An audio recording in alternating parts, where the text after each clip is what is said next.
amados hermanos, mis amadas hermanas, Dios les bendiga.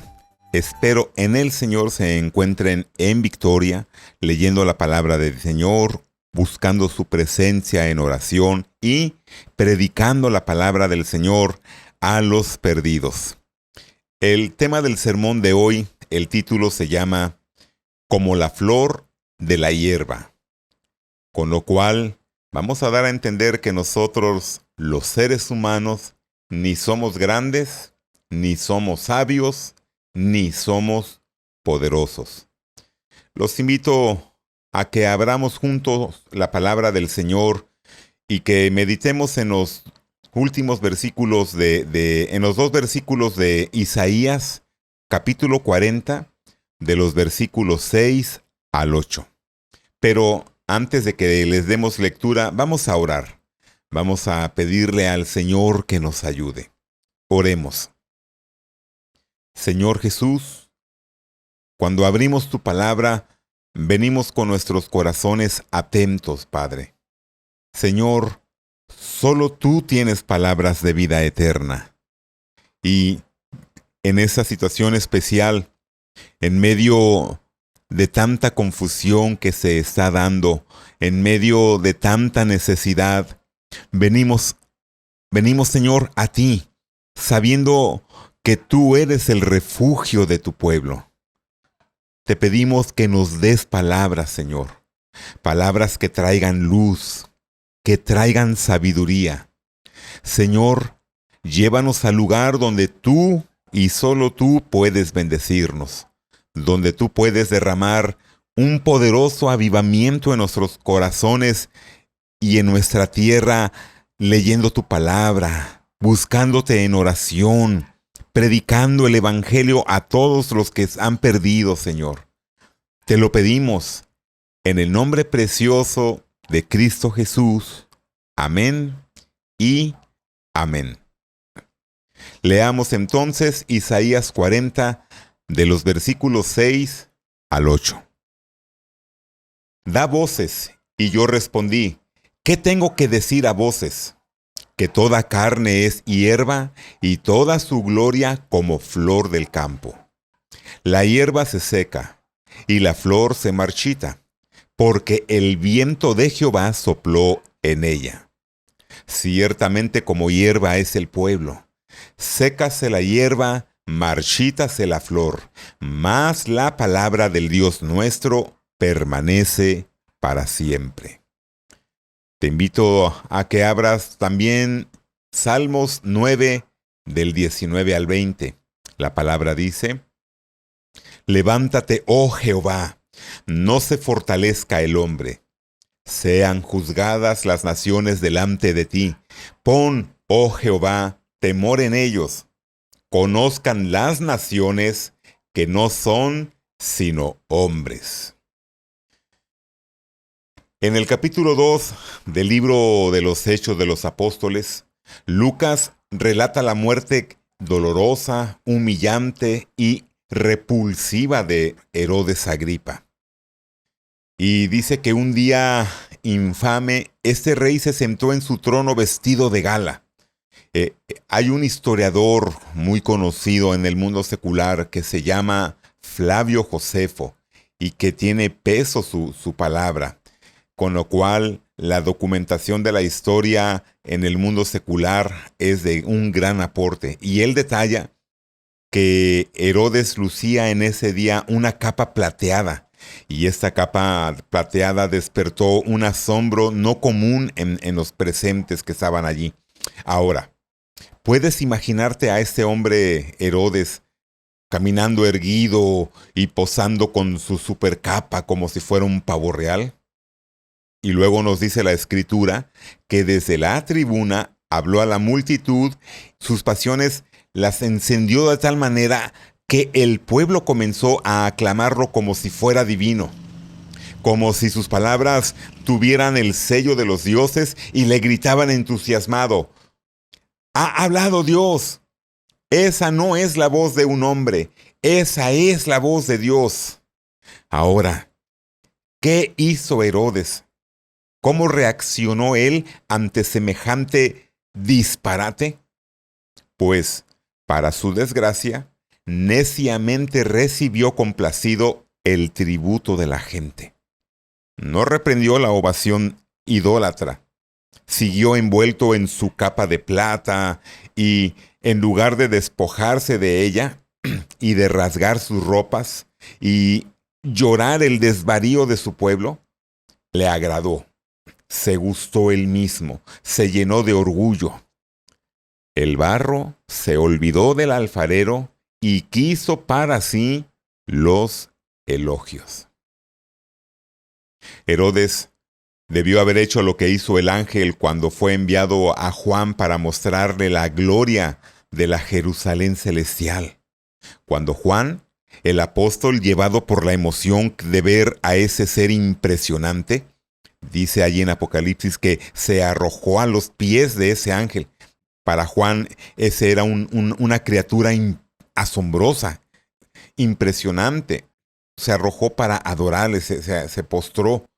Y el ángel, inmediatamente desconcertado, con voces dice, no, no, no, no, cuidado, ni se te ocurra doblar tu rodilla ante mí. Soy un siervo, solo soy un consiervo, un diácono más en la gran misión del Señor. Adora a Dios. Solo Dios es Dios.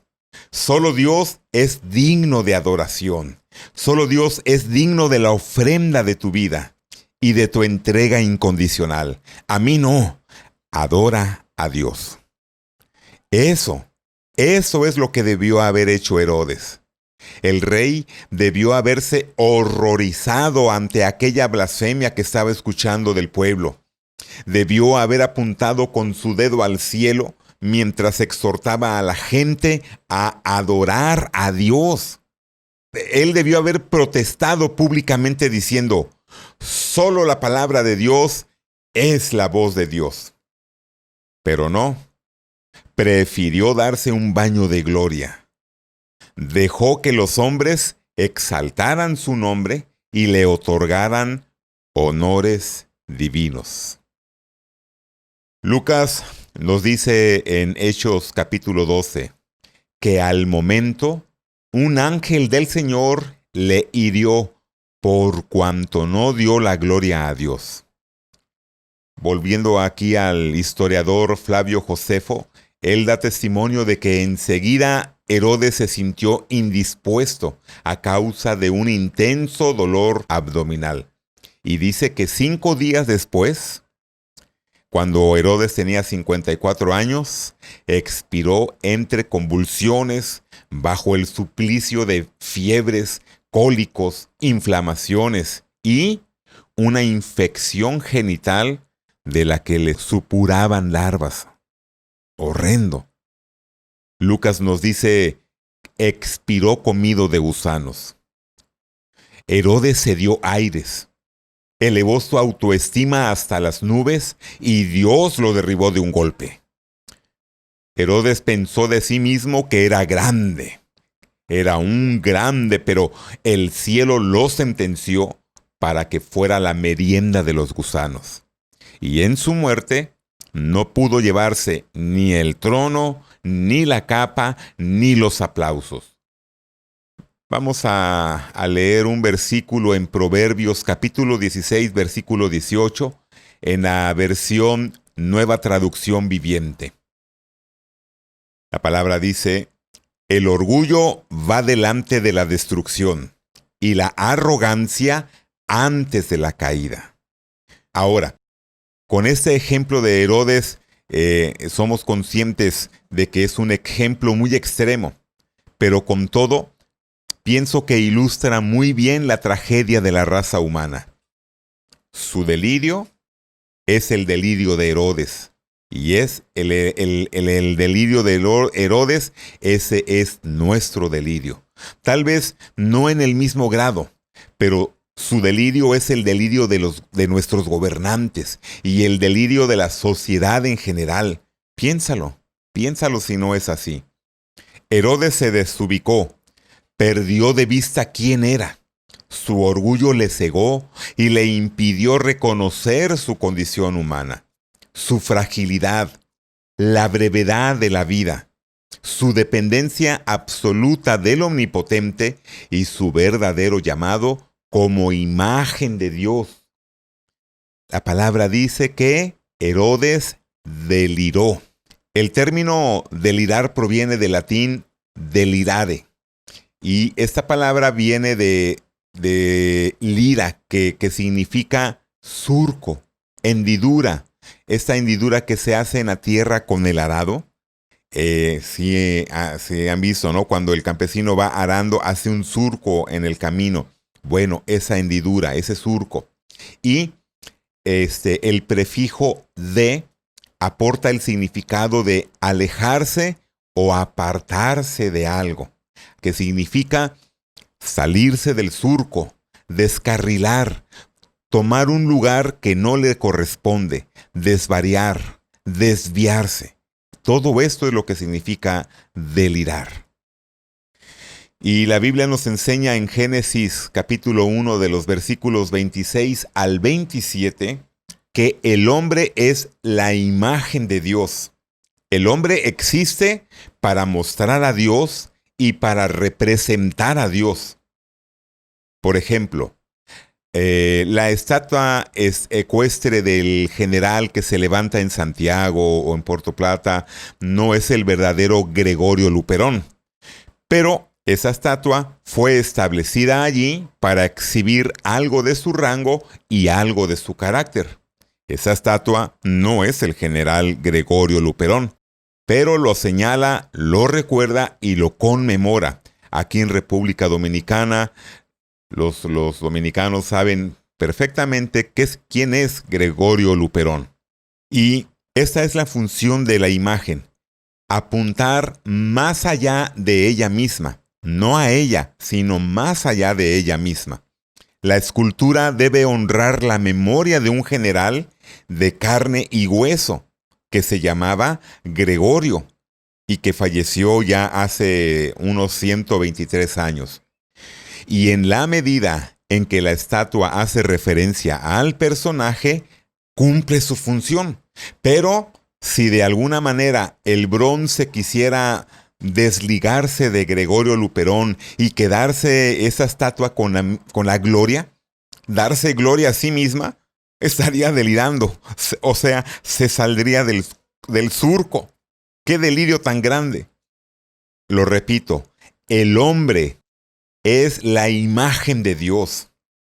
Y cuando vive en referencia a Dios, teniéndole en cuenta, dependiendo de Él, reflejándole, el hombre es sabio, camina bien, está ubicado.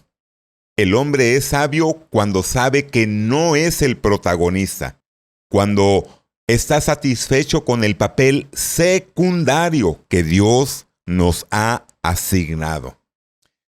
Cuando vivimos de esta manera, una forma a la que la Biblia le llama el temor de Dios, uno vive feliz. No estamos perdidos ni insatisfechos, porque conocemos nuestro significado y la dignidad de nuestra vocación. Pero cuando el hombre ignora al Señor, enloquece, descarrila, se olvida de que es polvo y que es el soplo de Dios el que le da aliento y vida y todas las cosas. Y comienza a verse como el centro del mundo y el centro de la historia, y se lanza sin ninguna vergüenza a la conquista de la admiración y de la alabanza de otros. Eso es puro delirio. Es puro delirio el eslogan de la marca Adidas: Impossible is nothing. ¿En serio? ¿Nada es imposible? Mira, si tú permites que tu ego reciba esa idea como una declaración verdadera de tus posibilidades y se te sube el ego a la cabeza, presumiendo de que puedes lograr lo que te propongas, acabas de caer en la misma grosera autoidolatría de Herodes. Eres igualito a él, aunque no tengas trono ni capa. Y hago un paréntesis breve. Las redes sociales, lamentablemente, con punto de vista pseudo cristiano, donde te dicen que tú puedes, que tú tienes la victoria, que eres un campeón en tus negocios, en tu casa, en tu economía, levantando tu autoestima. Eso no viene de Dios. Eso está exaltando la gloria humana. No nos hagamos como Herodes, porque ni tenemos trono, ni tenemos capa, y nuestra gloria es, dice la palabra, como la flor de la hierba. Hoy es y mañana ya no es. Somos como la neblina de la mañana, amanece y se acabó. Eres una criatura embutida en el tiempo y el espacio, que no es capaz de asegurar para sí mismo la próxima bocanada de aire.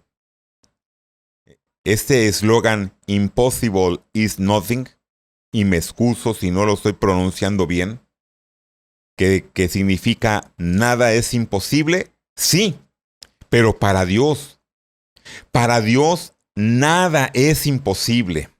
Pero en cuanto a ti, no puedes evitar que tu cuerpo decline con el paso del tiempo. No puedes conservar a tu lado para siempre a tus seres queridos. Es un delirio la frase de este empresario y orador motivacional Brian Tracy, quien dijo: tienes dentro de ti todo lo que necesitas para superar los desafíos de la vida. Eso es puro delirio.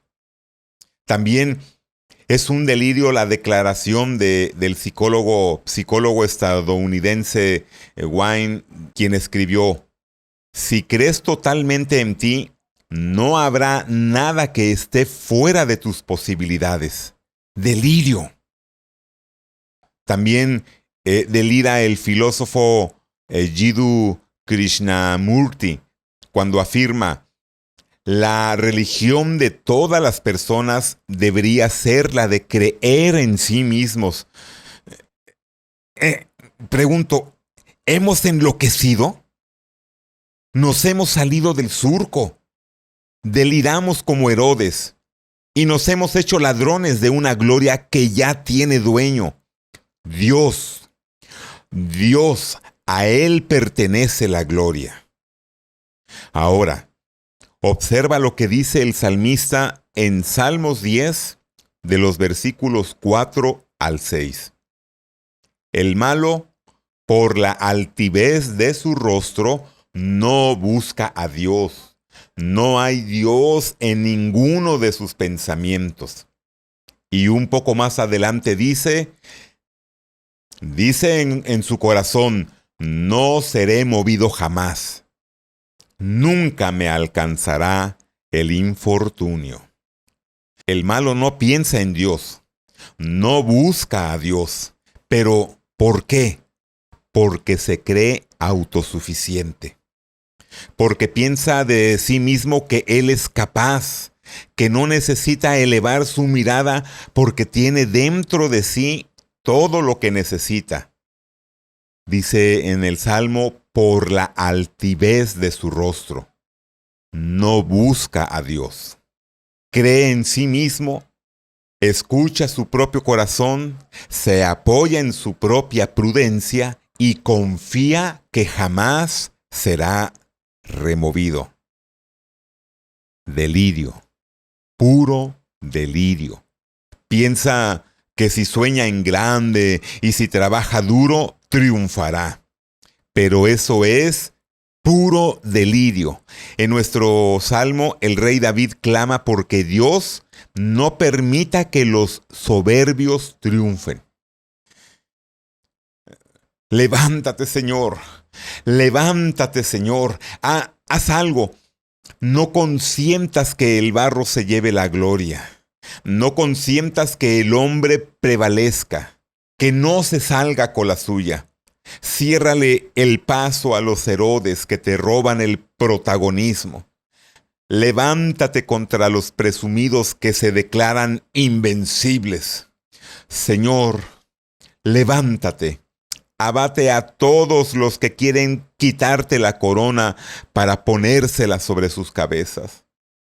Levántate, Señor, juzga a las naciones, pon temor en ellas, ponlas contra las cuerdas, sacúdelas como se sacude un pequeño árbol, hasta que se desprenda toda la soberbia y la vanagloria y la arrogancia y la jactancia, hasta que el delirio dé paso a la sensatez y a la humildad.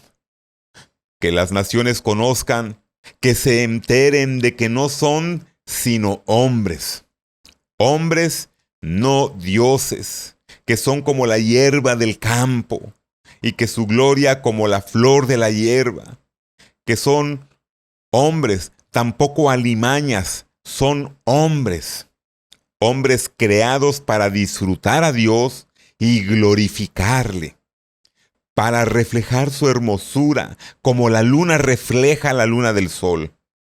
Hombres llenos de dignidad y valor y significado, pero al mismo tiempo dependientes. Criaturas subordinadas, finitas, frágiles. Señor, levántate. Levántate, Señor, y ríete de nuestros eslóganes. Desmiéntelos y líbranos de tanto engaño y autobombo y platillo que se ha hecho para esta humanidad. Señor, haznos temblar hasta que podamos odiar nuestro orgullo y decir, como dice el salmista en Salmos 123, del 1 al 2, a ti alcé mis ojos, a ti alcé mis ojos, a ti que habitas en los cielos. He aquí, como los ojos de los siervos miran las manos de sus señores, y como los ojos de la sierva a la mano de su señora. Así nuestros ojos miren al Señor nuestro Dios hasta que tenga misericordia de nosotros. Mis hermanos, mis hermanas, los dos versículos que leímos al principio, levántate, Señor, juzga a las naciones, no se fortalezca el hombre, no recogen el clamor de un corazón impaciente, un corazón irritable. Esta no es una reacción de un hombre de malas pulgas que se irrita de forma egoísta y quiere la ruina de los que no comparten su fe. No, no es así. Esta solemne invocación a Dios procede de un alma tierna, un alma que ama al Señor y no soporta que el mundo lo ignore y lo desprecie. David quiere que Dios tenga lo que merece, que reciba la gloria, la honra, la alabanza, la fortaleza, el reino, las ovaciones, la lealtad, la corona, la obediencia de la gente, la admiración, la fe enamorada y la adoración sincera. En realidad, David no es sino el canal por medio del cual el mismo Espíritu Santo que lo inspira, que inspira esas palabras, expresa el deseo del Dios Trino. Porque el Señor es celoso. Él es celoso de su nombre, de su reputación. Él jamás compartirá su gloria. El Señor por medio de Moisés dijo en Éxodo capítulo 34, versículo 14.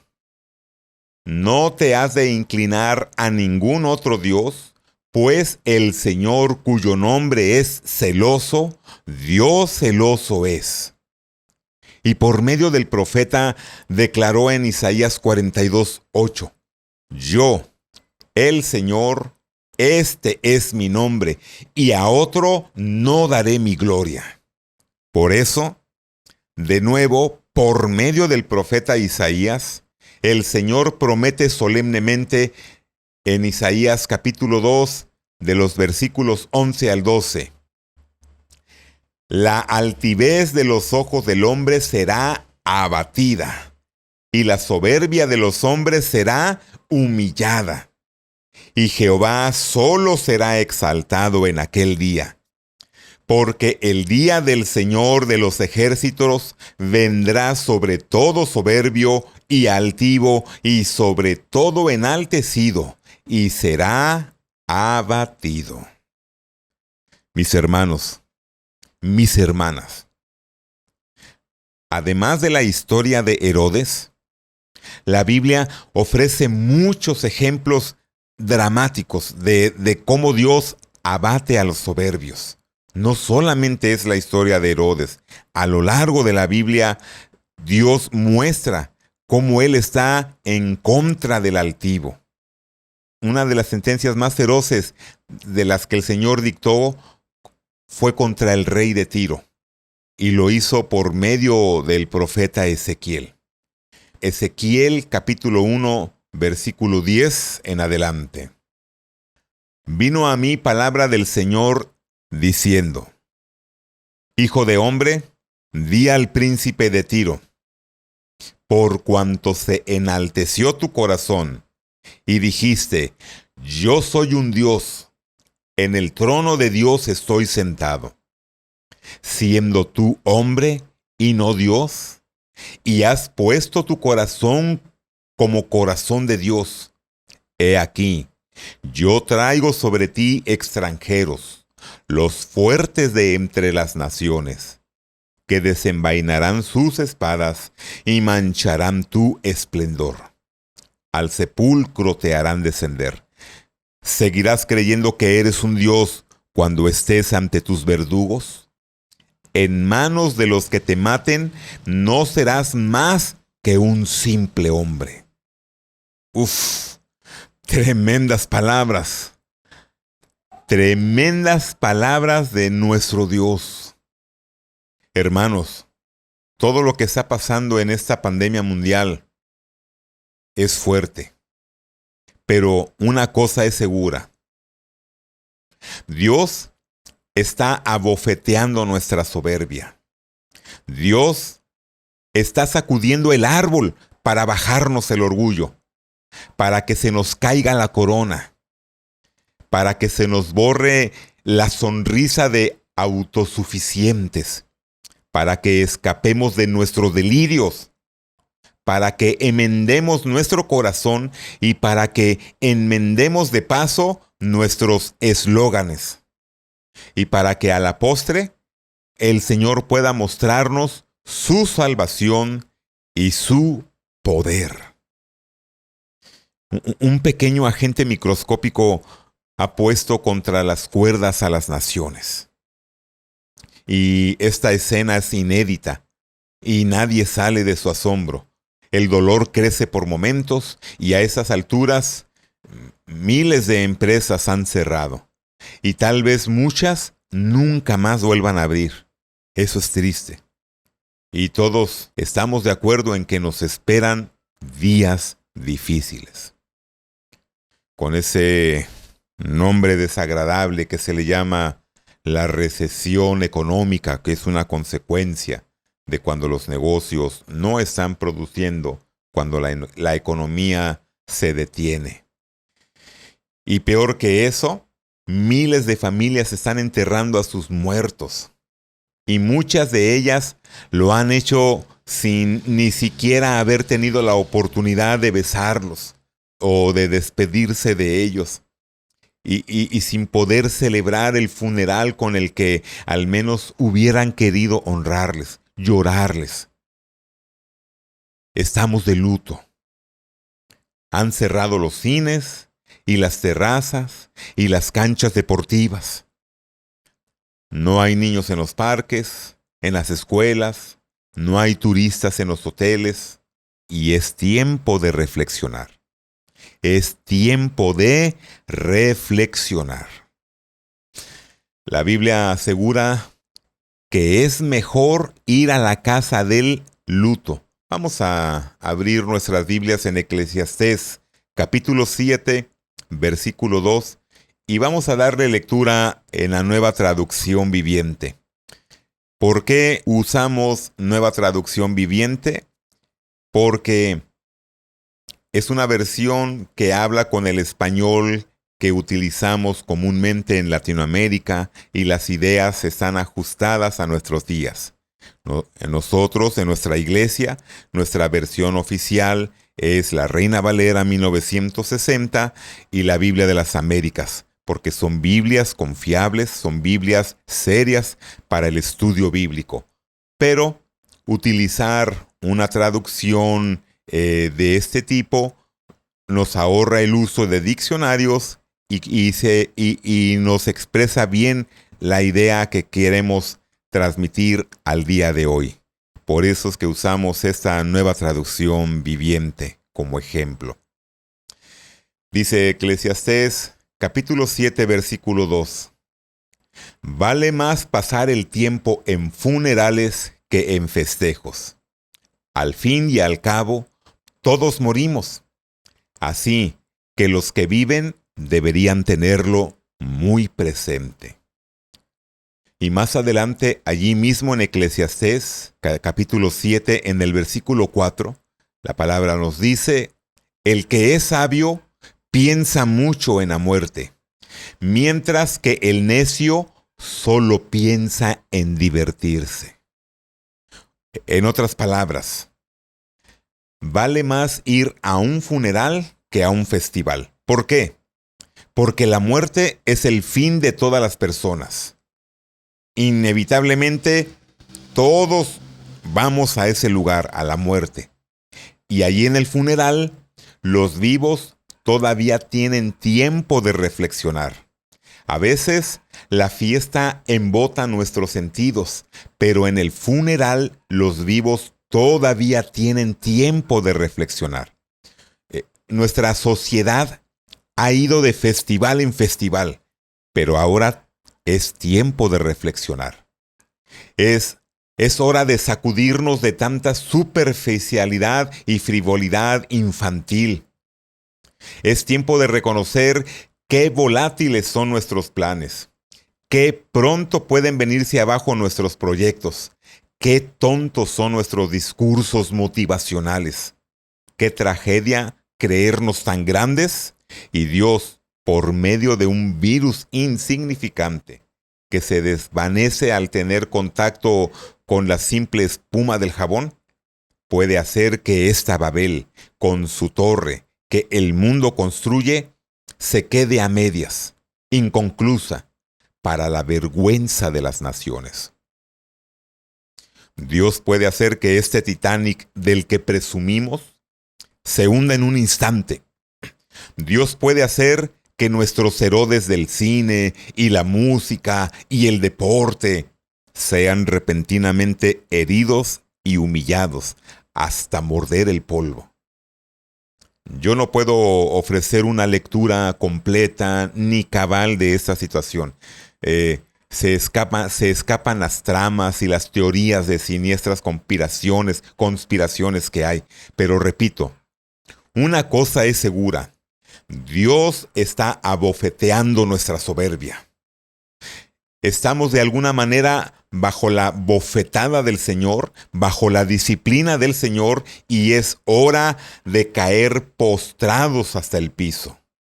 Porque como dice el profeta Jeremías en el libro de Lamentaciones, capítulo 3, versículo 31 en adelante, el Señor no desecha para siempre. Antes, si aflige, también se compadece según la multitud de sus misericordias. Porque no aflige ni entristece por gusto a los hijos de los hombres. ¿Quién será aquel que diga que sucedió algo que el Señor no mandó?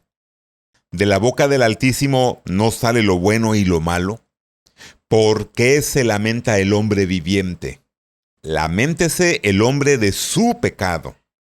Escudriñemos nuestros caminos y busquemos y volvámonos al Señor. Levantemos nuestros corazones y manos a Dios en los cielos. Mis amados hermanos, mis amadas hermanas, gimamos por nuestros pecados. Confesemos nuestro orgullo, confesemos nuestra falta de oración, nuestra apatía, la falta de celo, nuestra mundanalidad, nuestra hambre de gloria, nuestra pereza, nuestra religiosidad inofensiva al gusto de la época domesticada por la cultura. Como dice el profeta en Joel capítulo 2, versículo 16, que salga de su cámara el novio y de su tálamo la novia. Es tan urgente que aún los que están en su noche de bodas deben acudir a esta convocatoria. Y sigue diciendo el profeta allí en Joel 2:17, entre la entrada y el altar lloren los sacerdotes, ministros del Señor, y digan, perdona, oh Señor, a tu pueblo. ¿Por qué han de decir entre los pueblos, ¿dónde está su Dios? Hermanos, hermanas, lloremos los pecados de nuestra tierra también. Los pecados cuyo hedor suben continuamente ante el rostro de un Dios santo y justo. Lloremos la vanidad y el orgullo y la negativa terminante a darle un espacio a Dios en la vida pública. Confesemos la falta de amor por la verdad y por la virtud y la facilidad con que corre la mentira por nuestras ciudades y por el Congreso de los Diputados y el Senado y por algunas instituciones que se presumen de nobles. Y esto ocurre sin que nadie se sonroje y se avergüence. Confesemos el egoísmo y la falta del más básico afecto natural que lleva a muchas madres a destruir a sus hijos mientras crecen en su vientre. Gimamos, hermanos, gimamos rotos de dolor, porque la sociedad llama derecho a la crueldad e injusticia, y aprueba el genocidio y concede licencia a doctores para traicionar todos los códigos y convertirse en escuadrones de la muerte, en verdugos de bata blanca, en sicarios que provocan a Dios y atraen su santo furor. Confesemos la rebeldía contra la autoridad que impera en el ambiente, la inmoralidad sexual, la ligereza con que la gente menosprecia el acto matrimonial, la codicia de los ricos, la codicia de los pobres, la idolatría, el obsceno culto a la personalidad, glamour y belleza cosmética de los famosos, el vanidoso culto al cuerpo que muchos rinden en gimnasios, que para muchos ha venido a ser los templos modernos en los que adoran. Confesemos el chisme que corre más rápido que el virus y mata más gente. Hermanos, mis hermanas, ¿acaso Dios no ha de ver y castigar esto? ¿Acaso Dios no ha de ver y castigar esto? Humillémonos, humillémonos. Humillémonos bajo este azote, lloremos estos pecados, pongamos nuestra boca en el polvo, que el Señor no tenga que reprendernos como reprendió a su pueblo por medio del profeta Amós cuando les dijo en Amós 4 del 6 al 9, os hice estar a diente limpio, o sea, es decir, los hice pasar hambre en todas vuestras ciudades y hubo falta de pan en vuestros pueblos. Mas no os volvisteis a mí, dice Jehová. También os detuve la lluvia 3 meses antes de la siega, cuando más la necesitabais, y con todo no os volvisteis a mí. Os herí con viento solano, y la langosta devoró tus muchos huertos, pero nunca os volvisteis a mí. Envié contra vosotros mortandad, mas no os volvisteis a mí. Oh, hermanos, que el Señor no nos tenga que decir esto, que mañana podamos, al contrario, decir, el Señor se levantó e interrumpió nuestras fiestas y nos mandó a casa con el COVID-19. Y en nuestra confusión buscamos su rostro. Nos volvimos al Señor, entendimos nuestro delirio, lloramos nuestro pecado y cambiamos. Que podamos decir como el salmista ahí en el Salmo 119, 71, Bueno me es haber sido humillado para que aprenda tus estatutos. O como dice en el Salmo 119, 67, antes que fuera yo humillado, descarriado andaba, pero ahora guardo tu palabra. Hermanos, pidamos al Señor que en su bondad, en su misericordia, derrame un poderoso avivamiento, que podamos leer su palabra, amemos la oración y tengamos amor por los perdidos, predicando el evangelio, que ese avivamiento crezca en nosotros de esa manera, mis hermanos, que la vara del Señor nos doblegue, que su disciplina nos persiga y nos arrincone, hasta que no nos quede más remedio que correr a Él para refugiarnos en su misericordia. Porque como dice el apóstol Pedro en su primera carta, Dios resiste, Dios enfrenta a los soberbios y da gracia a los humildes. El Señor al altivo lo mira de lejos, mis hermanos. No quiere cuentas con él ni deja que se le acerque. Isaías 57:15 dijo, porque así dijo el alto y sublime, el que habita la eternidad y cuyo nombre es el Santo. Yo habito en la altura y la santidad y con el quebrantado y humilde de espíritu, para hacer vivir el espíritu de los humildes y para vivificar el corazón de los quebrantados. Sí, ese es nuestro Dios. Ese es mi Dios, el Dios que aún en medio del juicio se acuerda de tener misericordia, porque Él nunca aflige por gusto, no se deleita en la muerte del impío, Él se deleita en perdonar, Él aflige, Él hiere, pero lo hace para consolar, para sanar, para mostrar su salvación. Por eso, volvámonos al Señor, volvámonos al Señor. Vengamos con fe. Hay perdón para los pecadores. Miremos al Cristo crucificado. El Cristo crucificado. El Cristo del Calvario. El humilde que se quitó el manto para ceñirse una toalla y lavar los pies de los 12. Y luego fue herido por Dios en el Gólgota. Fue abatido. Descendió al valle de los horrores como si fuera un Herodes engreído, como si fuera un presumido, un ladrón sin gloria. Fue abatido sobre la cruz porque Dios castigó nuestro orgullo en la persona de Jesús, el impecable Jesús. Dios trató con nuestros pecados, no los suyos, los nuestros, pero taladró a su Cristo. Quebró su cuerpo, no el nuestro, el suyo. Pero al tercer día lo levantó de entre los muertos para que reine para siempre con todos los honores. Y a todo aquel que en él cree, le promete perdón, le asegura vida eterna. ¿Crees? ¿Crees?